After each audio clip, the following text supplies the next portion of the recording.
খালেদা জিয়ার সুস্থতা কামনা করে চিঠি পাকিস্তানের প্রধানমন্ত্রীর, বলছি বিস্তারিত। বিএনপি চেয়ারপারসন ও সাবেক প্রধানমন্ত্রী খালেদা জিয়ার সুস্থতা কামনা করে তাকে চিঠি দিয়েছেন পাকিস্তানের প্রধানমন্ত্রী শাহবাজ শরীফ। গতকাল শনিবার রাত 11টা 36 মিনিটে চিঠিটি বিএনপির ভেরিফাইড ফেসবুক পেজে পোস্ট করা হয়। শাহবাজ শরীফের সই করা চিঠিটি ইংরেজিতে লেখা, তারিখ 28 নভেম্বর। বিএনপি চেয়ারপারসন দেশনেত্রী বেগম খালেদা জিয়ার সুস্থতা কামনায় পাকিস্তানের প্রধানমন্ত্রী মোহাম্মদ শেহবাজ শরীফ চিঠি দিয়েছেন।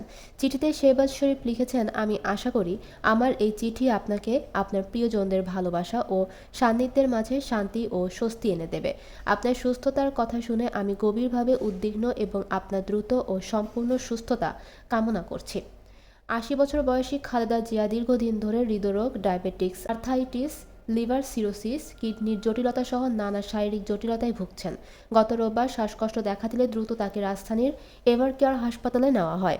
তিনি এখন হাসপাতালের করোনারি কেয়ার ইউনিটে রয়েছেন। মেডিকেল বোর্ডের দেশি বিদেশি বিশেষজ্ঞ চিকিৎসকের তত্ত্বাবধানে তার চিকিৎসা চলছে।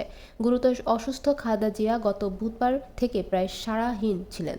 3 দিন পর গতকাল শনিবার তিনি কথা বলেছেন।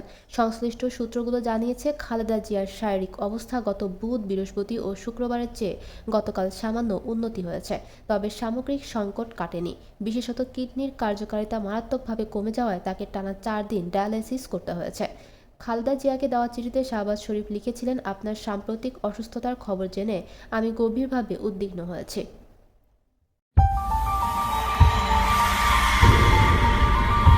আপনারা দেখছেন সিএনডব্লিউ নিউজ টিভি।